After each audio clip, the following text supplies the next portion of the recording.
श्री रामकृष्ण लीला प्रसंग स्वामी शारदानंद जी द्वारा लिखित पाठ संख्या 30। अवतार जीवन में साधक भाव। अवतार पुरुषों को साधारण मानवों की भांति संयम का अभ्यास करना पड़ता है। उपरोक्त वृत्तांत को सुनकर संभवतः किसी को यह धारणा हो सकती है कि अवतार पुरुषों को हम लोगों की तरह दुर्निवार्य इंद्रियों के साथ कभी संग्राम नहीं करना पड़ता। संभवतः सुशील शांत बालकों की तरह उनके इंद्रिय समूह आजन्म उनके वशीभूत रहकर उनकी इच्छानुसार परिचालित होते हैं एवं तदर्थ संसार के रूप रसादि विषयों से अपने मन को हटाकर वे सहज ही उसे उच्च लक्ष्य की ओर स्थापित कर लेते हैं। इसके उत्तर में हमारा यह कहना है कि यथार्थ में ऐसी बात नहीं है। इस विषय में भी नरलीला होती रहती है। यहाँ पर भी उन्हें संग्राम में विजयी होकर अपने गंतव्य मार्ग की ओर अग्रसर होना पड़ता है। मन की अनंत वासनाएं। मानव मन के स्वभाव के संबंध में जिन्होंने कुछ भी जानने की चेष्टा की है उनको यह विदित है कि स्थूल से लगाकर सूक्ष्मतर तथा सूक्ष्मतम अनंत वासनाएं उसमें विद्यमान हैं। यदि किसी प्रकार उनमें से एक को अतिक्रमण करने में तुम्हें सफलता प्राप्त हुई तो दूसरी आकर तुम्हारे मार्ग का अवरोध कर देगी।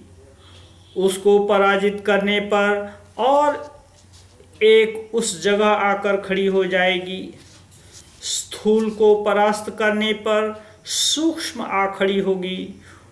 उसको हटाने से सूक्ष्मतर वासनाएं तुम्हारे सामने उपस्थित हो जाएंगी। यदि काम को त्यागा तो कांचन आकर खड़ा हो जाएगा। साधारणतया काम कांचन से विरत होने पर सौंदर्यानुराग, लोकैषणा, सम्मान, यश आदि सामने आ उपस्थित होते हैं अथवा माइक संबंधों का यत्नपूर्वक परिहार करने पर आलस्य या करुणा के रूप में माया मोह आकर तुम्हारे हृदय में अपना स्थान जमा लेगा। वासना त्याग के संबंध में श्री रामकृष्ण देव की प्रेरणा। मन के इस प्रकार के स्वभाव का उल्लेख कर वासना जाल से दूर रहने के लिए श्री रामकृष्ण देव सदा हमें सतर्क किया करते थे। दृष्टांत स्वरूप अपने जीवन की घटना तथा चिंताओं का भी समय समय पर उल्लेख कर वे इस विषय में हमें समझाया करते थे। पुरुष भक्तों की तरह स्त्री भक्तों से भी वे इस बात को बारंबार कहकर उनके हृदय में ईश्वर के प्रति अनुराग उद्दीप्त करते। तो एक दिन के प्रसंग का उल्लेख करने पर पाठक इस बात को भली भांति समझ जाएंगे।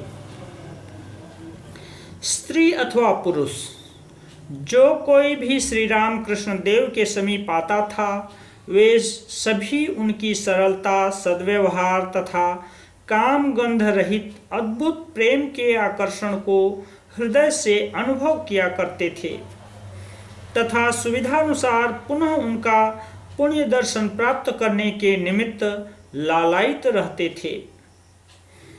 इस प्रकार न केवल वे स्वयं ही बारंबार उनके दर्शन कर कृतकृत्य होते थे वरन अपने परिचित इष्ट मित्रों को भी उनके समीप ले जाने का प्रयास करते थे जिससे वे लोग भी उनका दर्शन लाभ कर विमल आनंद को प्राप्त कर सकें।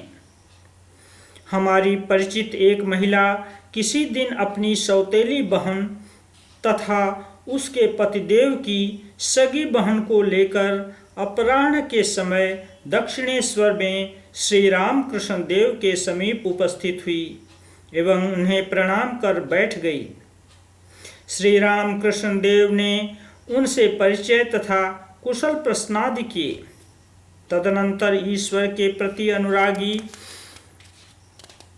बनना ही मानव जीवन का एकमात्र ध्येय होना चाहिए, इस विषय की चर्चा प्रारंभ कर उनसे कहने लगे। उक्त विषय में स्त्री भक्तों के प्रति उनका उपदेश। भगवान को शरणागत होना क्या सहज है? महामाया की ऐसी विचित्रता है कि शरणागत होने ही नहीं देती। जिसका कहीं कोई नहीं है, उसके द्वारा एक बिल्ली पलवा कर उसे संसार में फंसा रखती है। वह भी इधर उधर से उसके लिए मछली तथा दूध जुटाता रहता है और साथ ही यह भी कहता जाता है, मछली तथा दूध के न होने पर बिल्ली खाती नहीं है। बताओ मैं क्या करूं? मानो कोई बड़े आदमी का घर है, पति पुत्र सभी की मृत्यु हो गई, कोई भी न बचा, केवल कुछ विधवाएं रह गईं, उनकी मृत्यु नहीं हुई। मकान के कुछ हिस्से टूट गए, कुछ अंश गिर पड़े, छत पर पीपल का वृक्ष निकल आया, उसके साथ खाने लायक कुछ साग भी उपजने लगे। विधवाएं उसे रांध रही हैं और संसार यात्रा निर्वाह कर रही हैं। क्यों? प्रभु को वे क्यों नहीं पुकारती? उनके शरणागत क्यों नहीं होती? उसका समय भी आ चुका है, किंतु ऐसा हो नहीं पाता। मानो विवाह के बाद किसी के पति की मृत्यु हो गई, विवाह होते ही विधवा हो गई, प्रभु को वह क्यों न पुकारे? किंतु ऐसा न कर वह अपने भाई के घर की मालकिन बन गई। सिर में जूड़ा बांध, आंचल में चाबी का गुच्छा लटकाकर, हाथों को हिलाती हुई कानून छांट रही है। उसे देखकर पड़ोस के सभी लोग डरते रहते हैं और वह चारों ओर यह कहती फिरती है, मेरे बिना भाई साहब का भोजन तक नहीं होता है। अरे राण, तुझे क्या मिला? यह तो जरा सोच। पर उधर उसका कोई ध्यान ही नहीं। एक विनोदपूर्ण घटना यह है कि हमारी परिचित रमणी की बहन की ननंद, जिन्होंने उस दिन प्रथम बार श्री रामकृष्ण देव का दर्शन किया था, अपने भाई के घर पर मालकिन बनी हुई थी। पर श्री रामकृष्ण देव से किसी ने इस बात की कोई चर्चा नहीं की थी, किंतु बात ही बात में वे इस दृष्टांत को लाकर वासना के प्रबल प्रभाव तथा मानव मन में अवस्थित अनंत वासना स्तरों की बातों को समझाने लगे। यह कहना ही पर्याप्त है कि उक्त महिला के हृदय के अंतःस्थल में ये बातें प्रविष्ट हो गईं। इन दृष्टांतों को सुनकर हमारी परिचित रमणी की बहन उनको धक्का देती हुई चुपचाप बोली, बताओ बहन, आज ही क्या उनके मुंह से ये सब बातें निकलनी थी? मेरी ननंद अपने मन में क्या सोचेगी? उन्होंने कहा, मैं क्या करूं, उनकी इच्छा, उन्हें तो किसी ने सिखा नहीं दिया है। सूक्ष्म वासनाओं के साथ अवतार पुरुषों का संग्राम। मानव स्वभाव की आलोचना करने पर स्पष्ट हो जाता है कि जिसका मन जितनी उच्च भूमि में आरूढ़ होता है, सूक्ष्म वासना समूह उसे उतना ही तीव्र कष्ट अनुभव कराता रहता है। चोरी, झूठ या लामपट्य का जिसने असंख्य बार आचरण किया है, उसके लिए पुनः उन कार्यों का अनुष्ठान उतना कष्टप्रद नहीं होता।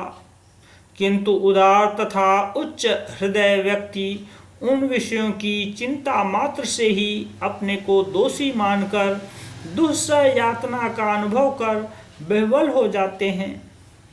अवतार पुरुषों को आजीवन स्थूल रूप से विषयों को ग्रहण करने में प्रायः विरत होते हुए देखे जाने पर भी वे हम लोगों की तरह अंतरस्थित सूक्ष्म वासना श्रेणी के साथ समान रूप से संग्राम करते रहते हैं एवं अपने मन में उसकी छाया देखकर हम लोगों की अपेक्षा 100 गुना अधिक कष्ट अनुभव करते हैं। यह बात वे स्वयं स्पष्ट शब्दों में कह गए हैं। अतः रूप रसादि विषयों से इंद्रियों को प्रत्यावृत्त करने के निमित्त उनके द्वारा अनुष्ठित संग्राम को हम छल कैसे कह सकते हैं।